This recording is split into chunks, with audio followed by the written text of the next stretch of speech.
come to the bold analysis. There is something, and this is what I have been telling our viewers, and this is our position in Team Bold, that against the mainstream narrative that Uhuru forwarded the names for Ruto appointment, that I believe is not the position. I'm glad that some other political observers are also seeing that angle. President William Ruto has been running a very chaotic government.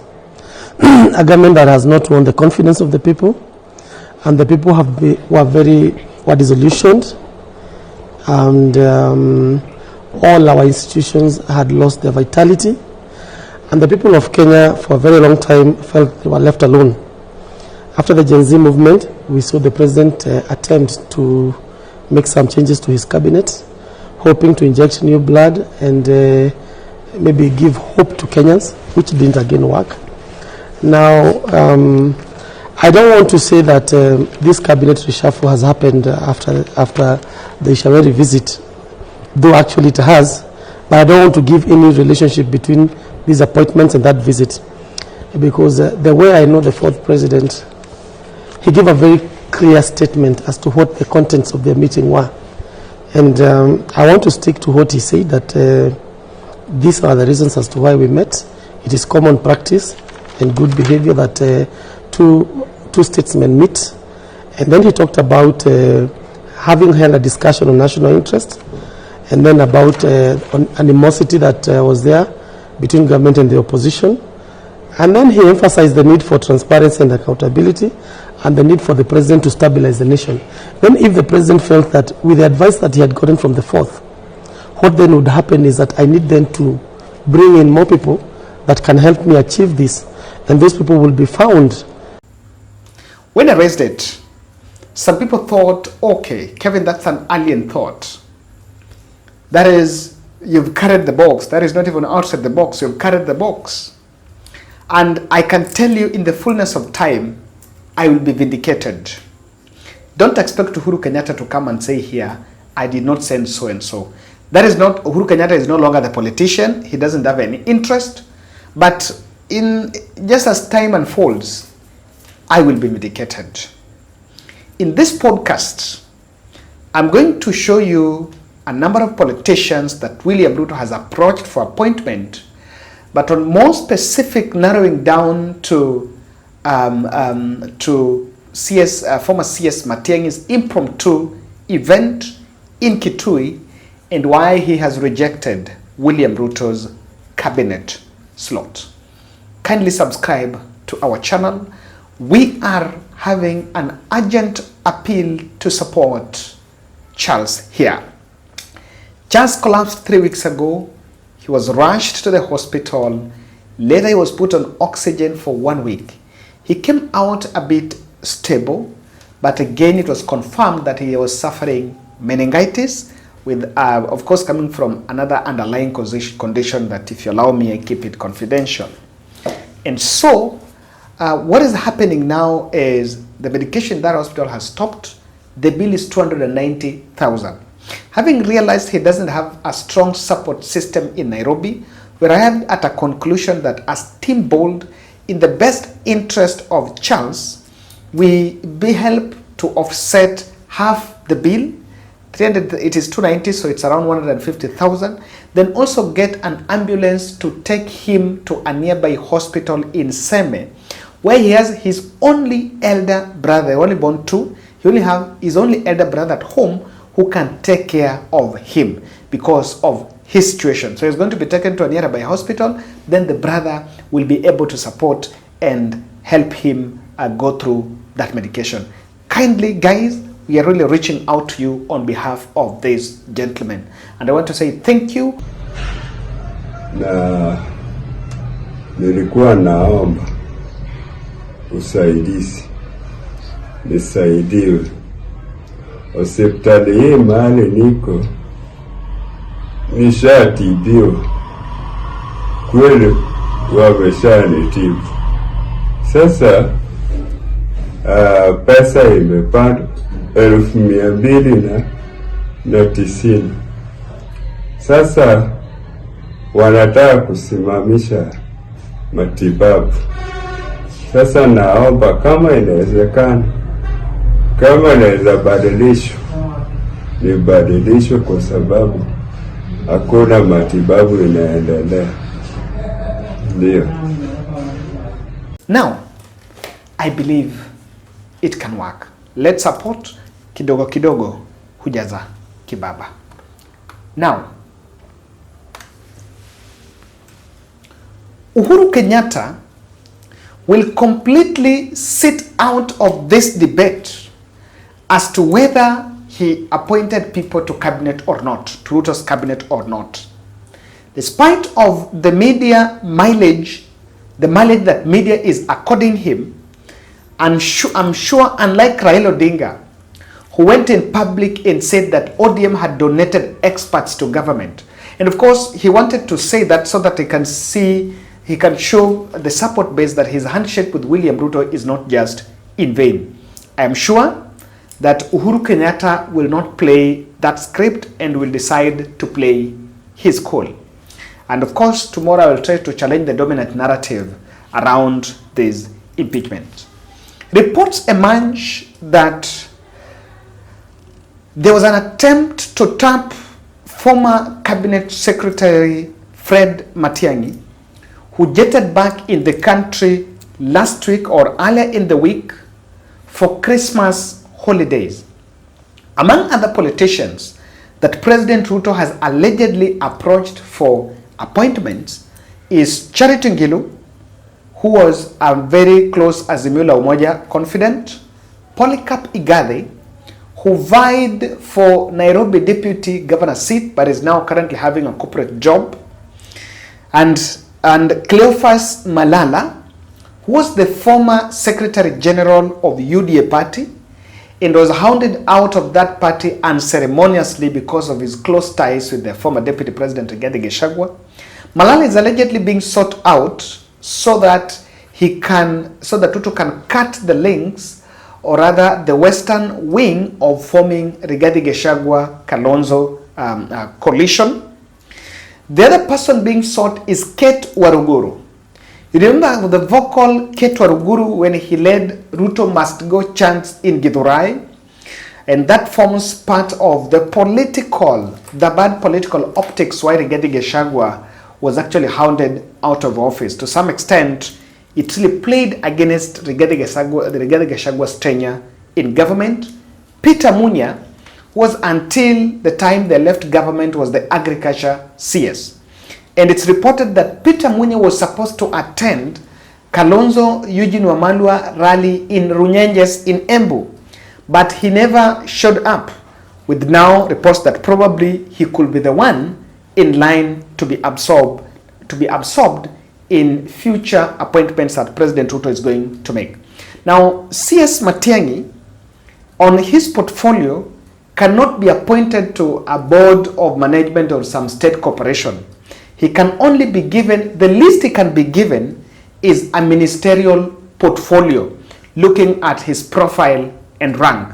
Now, that is why even if you check the appointments, Kagwe was in cabinet.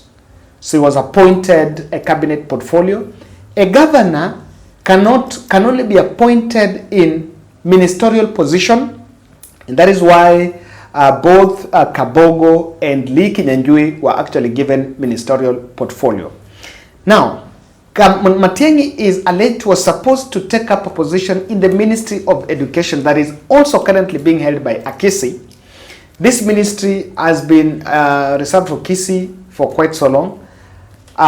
It started with Ezekiel. After Ezekiel, it was handed over to Amigos. Some Kisi gentleman there, you can know the name. But now, an official position has emerged that Matiangi is alleged to have declined the slot. Instead, he has sent a chilling message to President Ruto while in Kitui, something that I want us to pay attention to closely. Matiangi was supposed to launch his presidential bid, and for twice in this year, in the month of July, at the height of the Gen Z protest, and again in November, reports emerged that he had already hired a Canadian firm to do resource mobilization and strategies for him so that he can launch his 2027 presidential bid. Now, today, when all this is happening, at a time Ruto is picking cabinet members and appointing fellows from Mount Kenya, CS Matiangi toured Kalonzo Musyoka's backyard in Kitui. And I want you to look at this video. I want to take a bit or 2 or 3 minutes so that we can review this photo. In this photo, there's some observations that I want us to make, some optics I want us to pick. I want to believe that in that photo, Matiangi is cleverly interacting with Mama Mboga. That is the first observation. It's cleverly interacting with Mama Mboga. This group of Mama Mboga constitutes the hustlers that are feeling abandoned by the William Ruto administration. At the time, Kenyans are asking the president, and I believe there is the State of the Nation roundtable that is going to happen before the year closes. Of course, I've seen the preparations, I've seen some preparations for that. After that one for Kindiki, Ruto is also going to face the panel to tell the country what he believes is right or wrong in the State of the Nation. This group is feeling abandoned, and they've been asking the president, where is our representation in that table? But the mere fact, I want to believe that, as you can see, there is kunagari hapo. So that could be his official car and the security details. Now clearly, Matiangi seemed to be heading somewhere, and if my guess is right, he could be heading to the coast and was just going by road. So from Nairobi all the way to Kitui, I want to believe there's so many other markets he has passed and other establishments he has passed. He chose to stand and take photo with those women selling fruits. That's number one. Number two, I want to make sense of the fact that it had to be Kitui.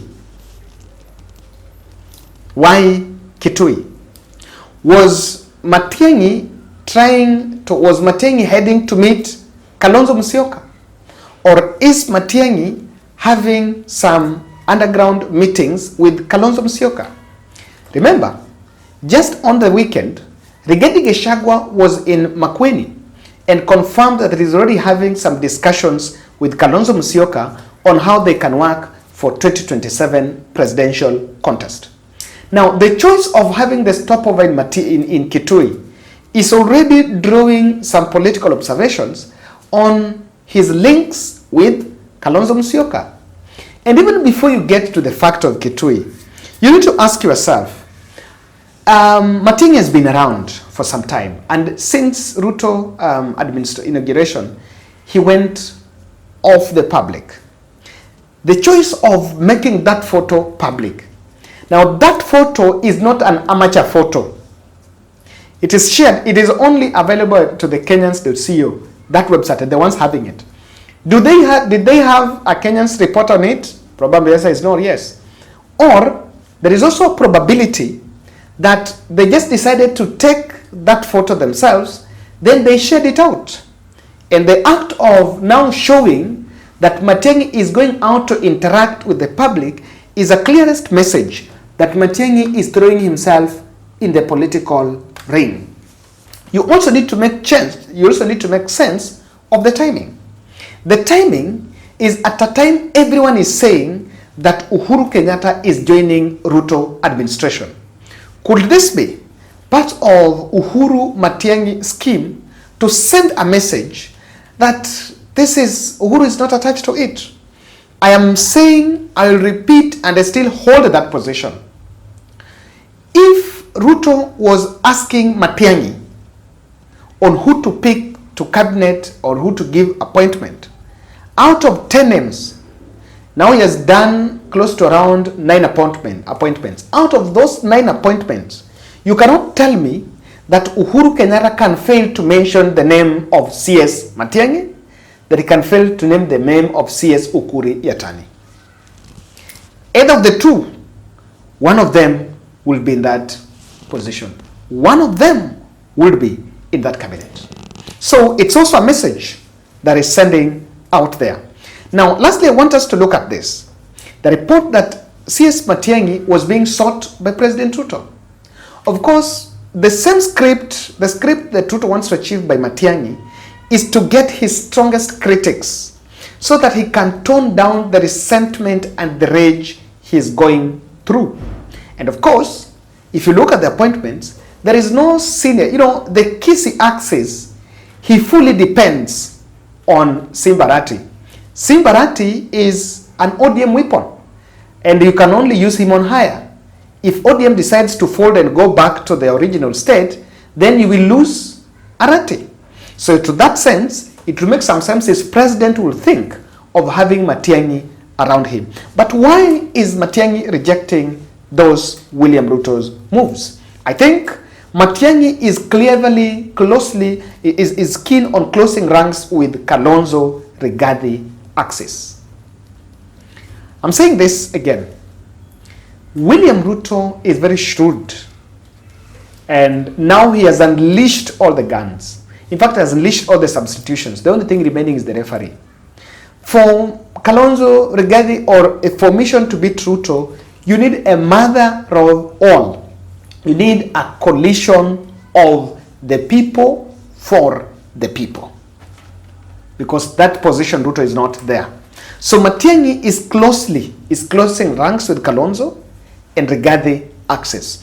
The other issue is it's also possible that Ruto that Uhuru is not part of the Ruto salvage appointments and is not there, and that is why he understands very well that the reason why probably is going after Matiangi is part of the salvage scheme. How would Matiangi come on Ruto's salvage scheme if at the height of Gen Z protest, the only cabinet secretary pro-Uhuru CS that was profiled by the UDA regime is CS Matiangi?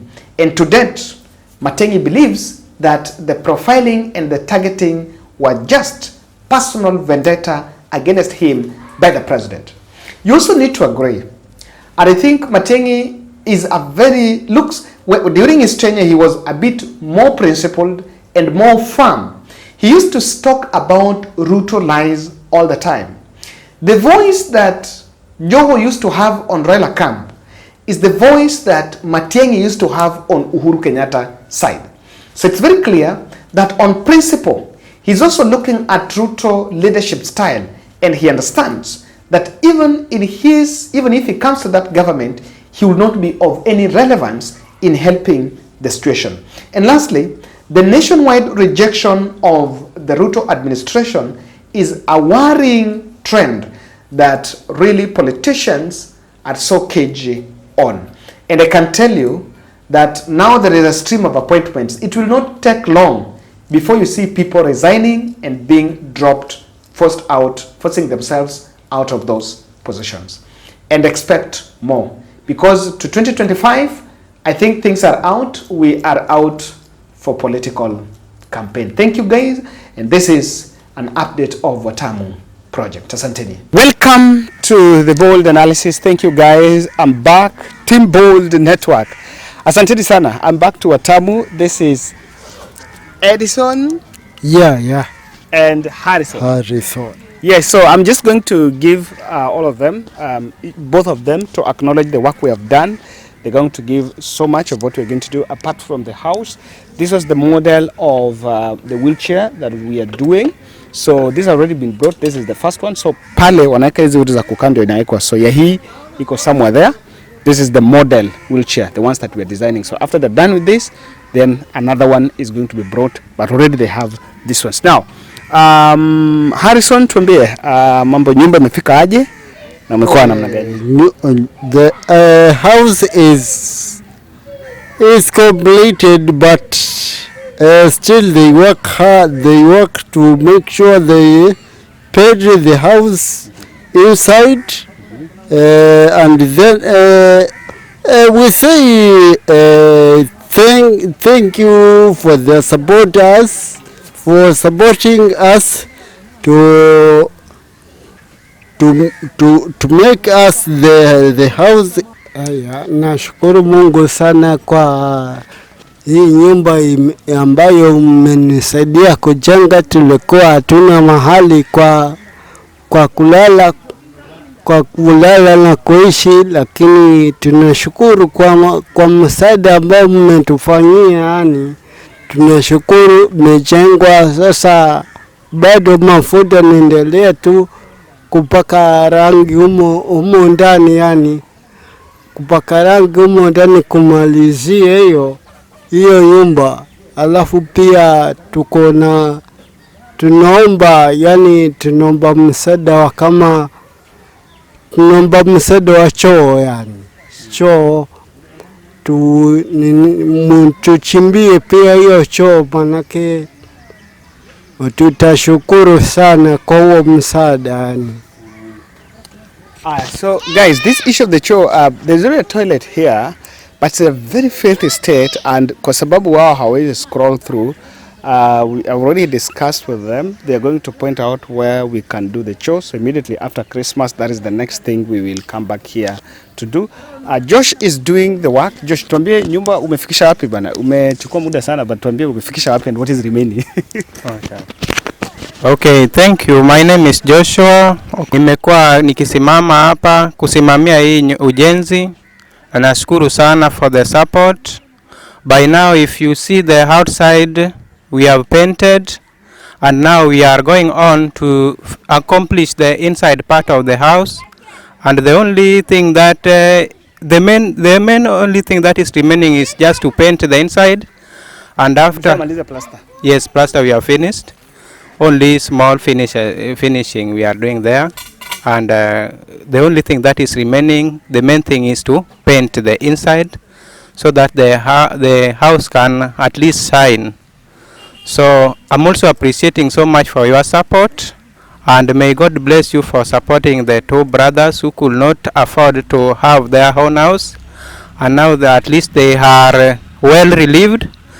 And thank you very much for this organization. I'm so much pleasant, and I'm so much comfortable and happy for your support. Thank you very much. You're going to do cash transfer. Yeah, Edison, yeah, umesema biashara ni ya kuuza njugu. So we're going to support that, kuuza njugu. And yako ni ya? Yangu ni ya kuuza ice cream. Yes, ice cream.